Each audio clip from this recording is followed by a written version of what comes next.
years ago, my first guest was a reverse billionaire. He was $1 billion in the hole, which I don't even know how you would get there, but we'll ask him. Now, but he's climbed all the way back to the top, and we're up here with him in this exclusive restaurant, Tavern on the Green. So please welcome Donald Trump.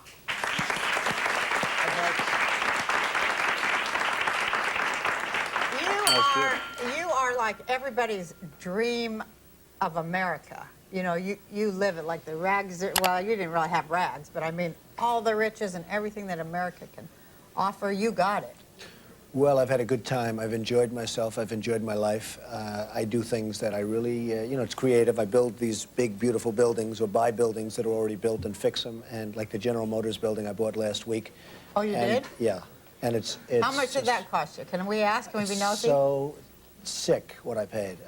Just say between, like... I paid $800 million. $800 million for one building? One building. Wow. I'll tell you if it works in about 2 years from now. What do you do with it after you buy it? Fix it, make it beautiful. It's the best location in the city, as you know. We're on 59th and 5th, and fronting also on Madison Avenue. And it's a very big building, obviously. Otherwise, I really paid too much.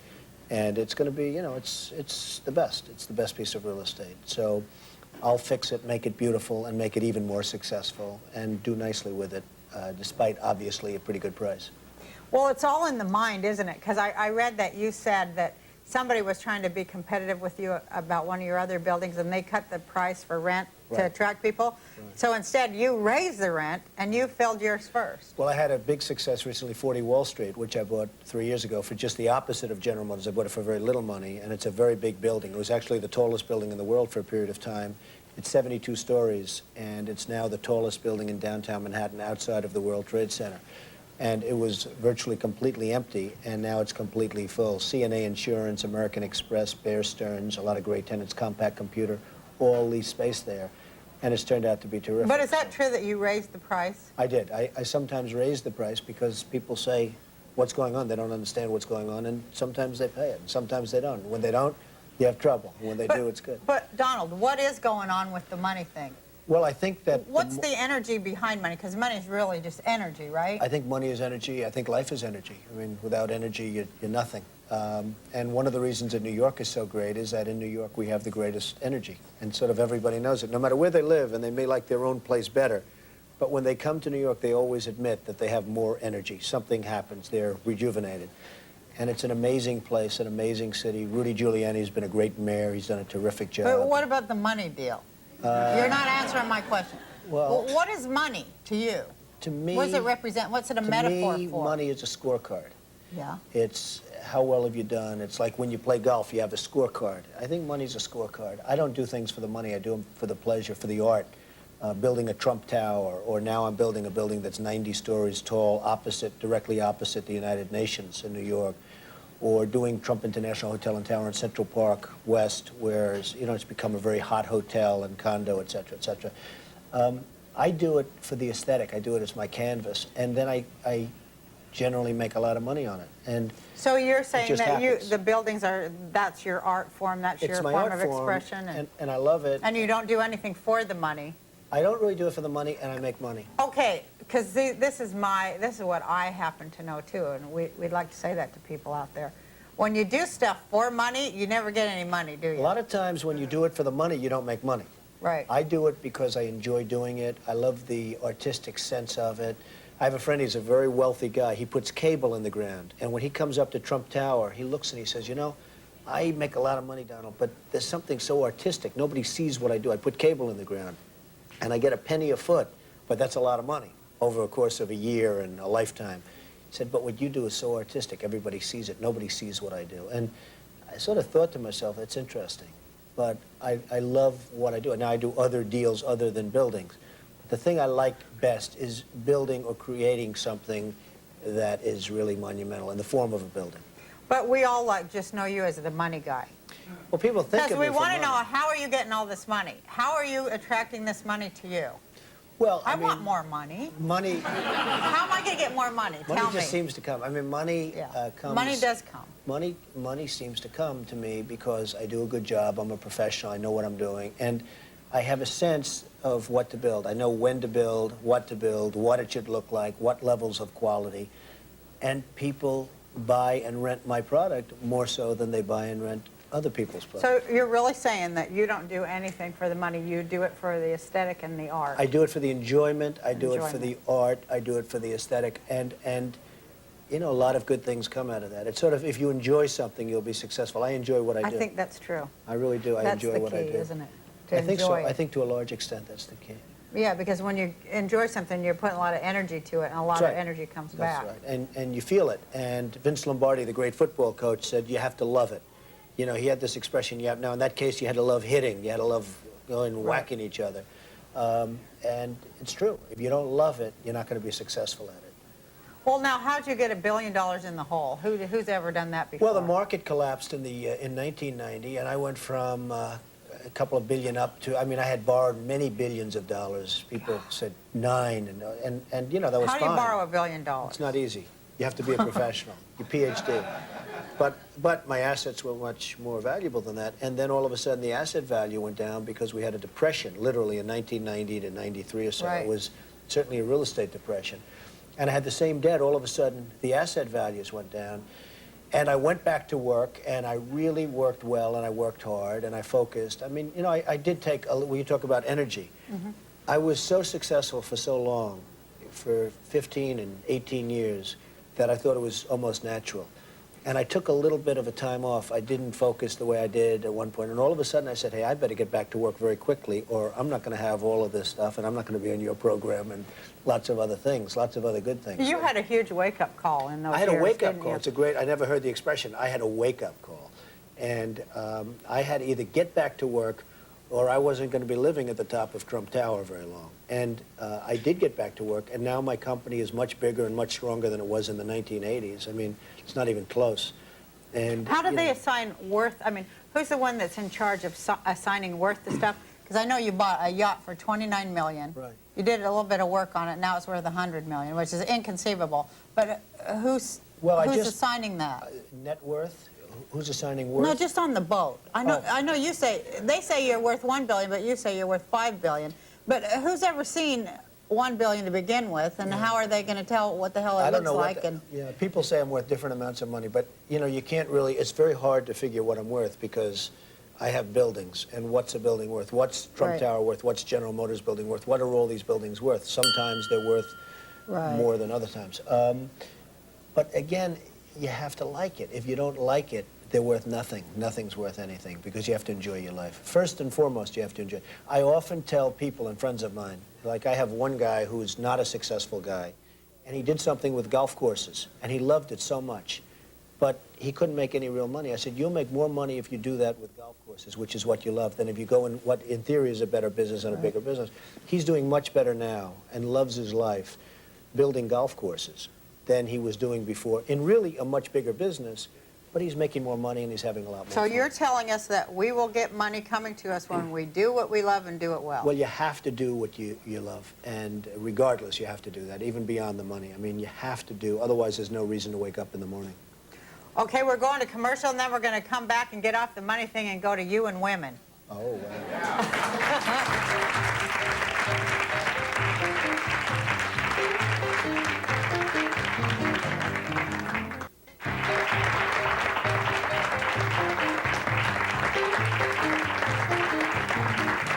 Well, here we are back at Tavern on the Green with Donald Trump, our guest. Now, Donald, before I ask you about women and, you know, your mother, of course, that's where I think everyone gets their ideas of mothers, or of women. Right, to a certain extent. Yeah. Do you have any fun?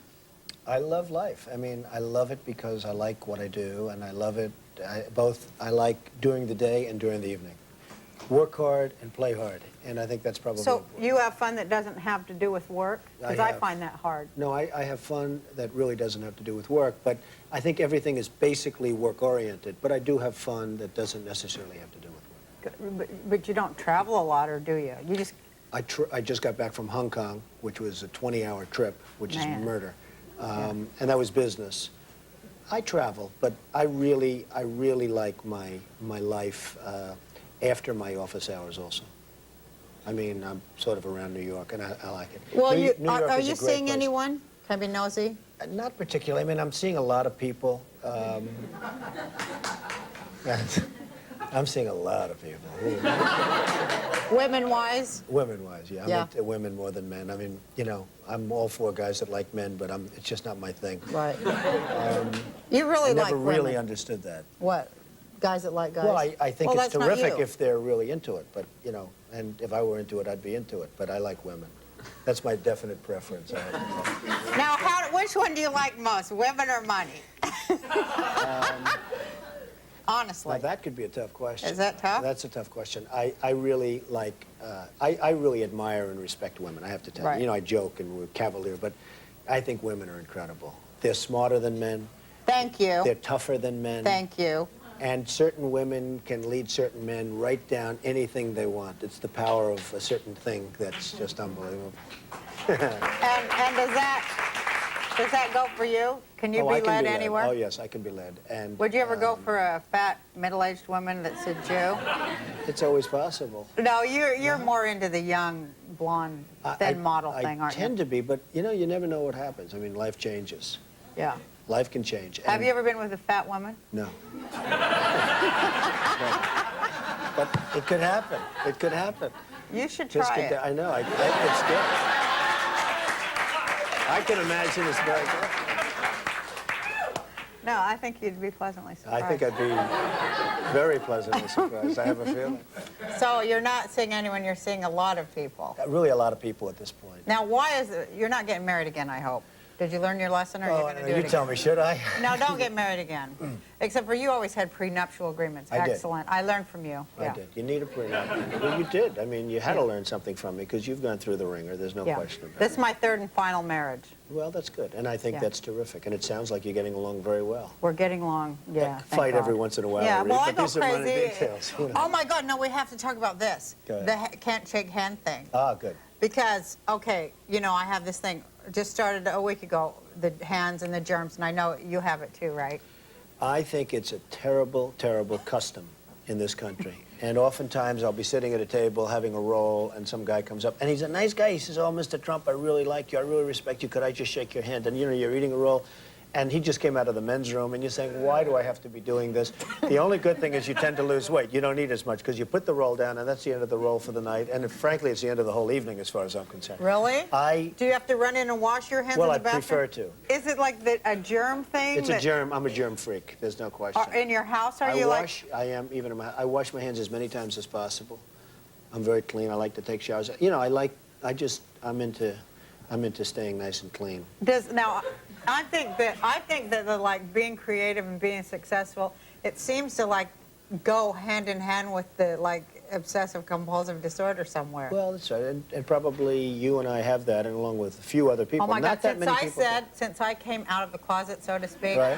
what with the hand thing and all, Right. you would not believe everyone I'm meeting, every famous person has that or some other thing. You said that you like the Japanese culture because they bow. Well, the one thing I really like about the Japanese culture, because I don't like a lot of things about it, but the one thing I do like is this. I would do that all day long Yeah. to anybody that they want Yes. if they just left me alone. they I stopped think trying this to would shake be- your hand, Yeah, it'd be right. great. I mean, it would be terrific. And I tell people I'll hug you or even kiss you, but I'll kiss them on the cheek or something, other than have to avoid I touching their actually hand. prefer that to the other. And, you know, and also studies have come out saying that, you know, you catch colds, you catch Yeah. everything with the hands.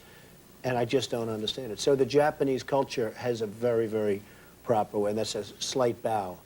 And I don't care. I'd get on my knees, I'd do a slight bow, a major bow, it wouldn't matter. But Right. shaking hands is a disaster, but I think we probably have to do it. Do you just not shake hands with people? Well, I just started. It started like a week ago. I was in my car, and it's like I had about 4 really sweaty hands in a row. Oh, it's terrible. Shaking hands with people with sweaty hands, and it Oh, just, it's you go, terrible. oh, because you don't know what it Oh, is. and then you have the people that shake your hand, and they're nice, and they think they're doing a favor, so they shake your hand, and they go like this, and they start wiping their hand off because they think... They do that And it's still sweaty. And those are usually the really sweaty ones because that's why they're doing it. They have a problem.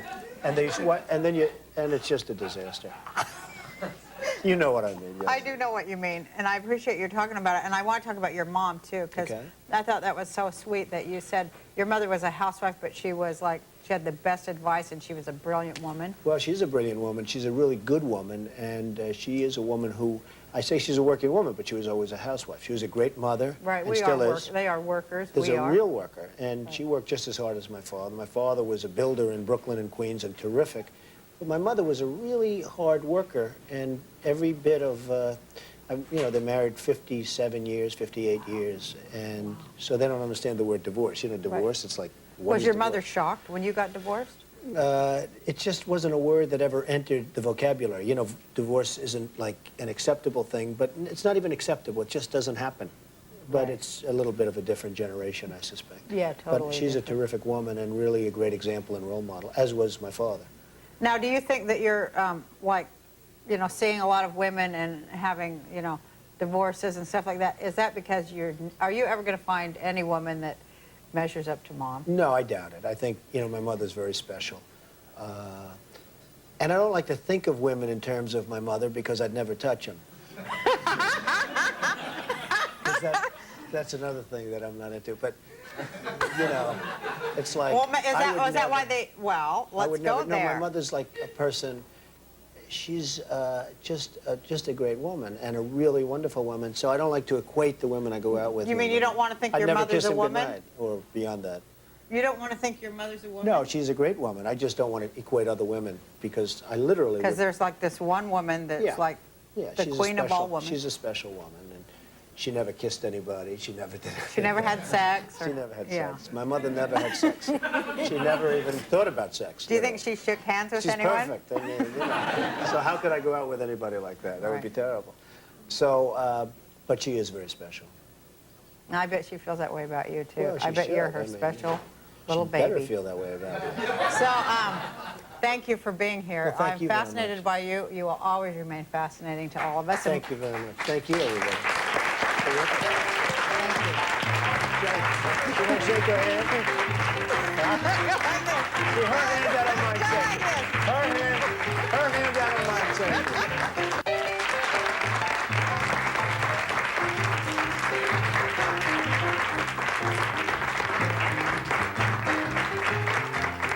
My next guest is kind of the philosophical polar opposite of Donald Trump, I think, but maybe not. We'll find out. He is a visible crusader for working class people, working class rights.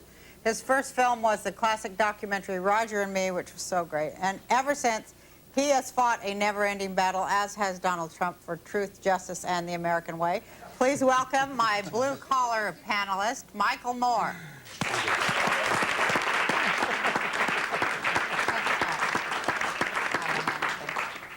So we want to have like a little bit of a panel because look, how could I avoid this? He's terrific, I tell you. is I loved what he did. If I was Roger, I wouldn't have liked it, but I enjoyed it. I hope he never does one on me, though, I will tell you. Well, you have he's to- met you. You're a little more accessible than the Roger guy. Perhaps. You're and you not have to- hiding you in have an to ivory destroy- tower. You have to destroy like a town, you know, throw 30, you have to like throw 30,000 people out of work and, Yeah, you know. it's a pretty rough time. Yeah. Here's the question. Will be like a debate thing. Do some people have too much stuff? Go ahead, Michael. Well, you know, we live in a country now where the richest 1% own over 50% of all the wealth in this country.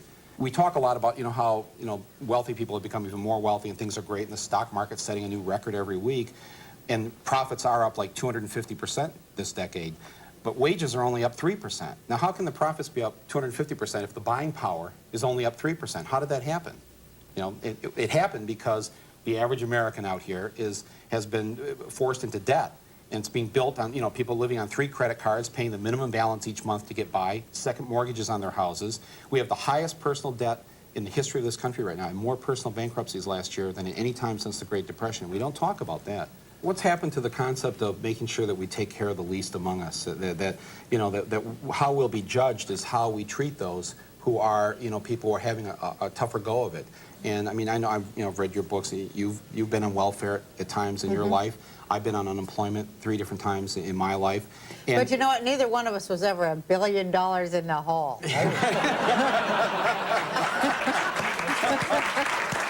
I know what it is to be very poor. There's a lot That'd of be people- like the poorest guy on earth. I was down you know, almost about 900 million in a negative sense. Oh, you know, my you go up God. 4 or 5, you go down 900 million. So I've been all over, so I was much poorer than you. So I can honestly say, thank you very much. I never thought of that. But I can honestly say I was much poorer than both of them.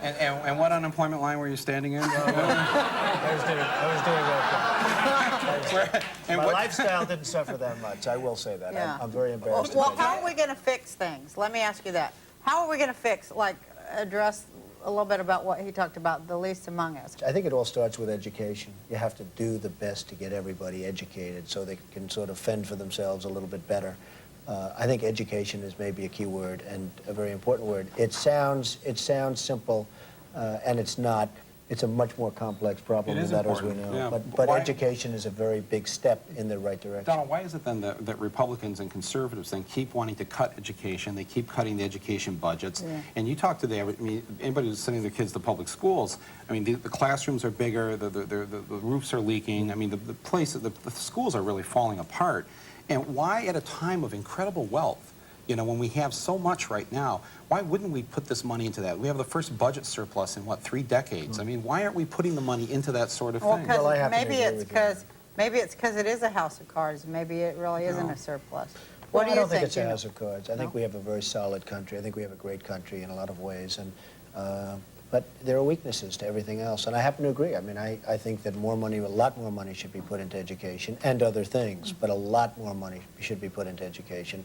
I think a lot more money should be put into seniors because, you know, some seniors, they work their lives and they live Right. like dogs for the last 10 or 15 years of their life. And, you know, I could see that happening also. So Well, maybe you need to run for president or something because you know how to make money and balance things. Because There's a lot check of this truth out. to that. Check this out. No, I mean it because check this out. Like all these billions that they're spending on prisons, well, if you put it in the beginning of people's lives and it went to education, wouldn't that save us something on the back end? well, you know, I'm not sure. I think money should be spent on prisons. I'm a big law and order guy. Oh, mean, yeah, well, I think murders I and stuff, think- they should be locked I up. think, right. But education, doesn't it deter crime? No, I Doesn't think it would. I think it would have an effect. But I think education is terrific. You got to put a lot of money, but you also have to put a lot of money into the law enforcement and prisons. Right. Yeah, but what they're doing definitely. now is they're building these private prisons, and these private companies are having prisoners do work for these companies. In my film this year that I had out, I showed how TWA, if you call at certain times of the day, their 800 number, you get a prisoner in the California Youth Authority prison in Ventura County, California, answering the 800 number. You're kidding me. No, and why is it that TWA and other companies have used prisoners, Eddie Bauer and Microsoft, doing prison labor? I thought this only happened in China, where they use prisoners to do actual work not for the state, like making license plates or cleaning the roads or something that benefits society, where they're repaying their debt. What's their debt to TWA? You know, I don't Well, understand maybe that. they're learning a trade, though. Maybe they're learning a job. Right, and so that's a good reason. But what TWA and what these other companies are doing, they're laying people off out here, people who didn't commit crimes, and giving the jobs that people are making 50 cents or $1.50 an hour. What is the morality of that? You know, I think that what they're not trying to do it for any high-end reason or high-minded reason. They're doing it because they want to save a buck, make a bigger profit, and you know, I just suggest, well, why don't we just get rid of, you know, why don't we just lay more people off? Some of them will turn to crime, you know, Then we can and hire then they them can get their at old their job wages. back. Yeah, you know.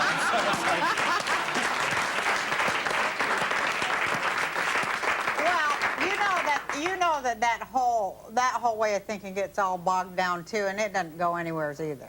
yeah, You yeah, know, I mean, witness the whole Soviet Union. sure. It Well, doesn't go anywhere. I'm not calling you a communist. No. But that socialist stuff, it doesn't go anywhere. That- It's just a I agree. huge mess like everything And else. here's the ironic thing is that the socialist Soviet thing is what now conservatives in this country like.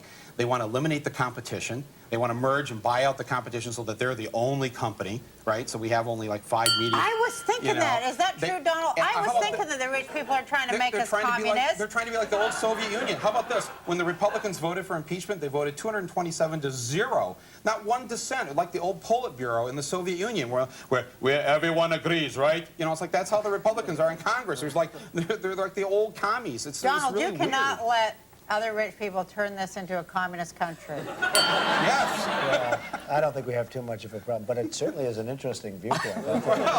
This is one I have not heard before. I hadn't heard And it how either, about but the I like Democrats it. and the Republicans? They're like the same party now. We have a one-party system. There's Well, no me and difference you are between going to talk about that Tweedledum. because we have to let Donald go because he flew in from Hong Kong and he's tired. wow.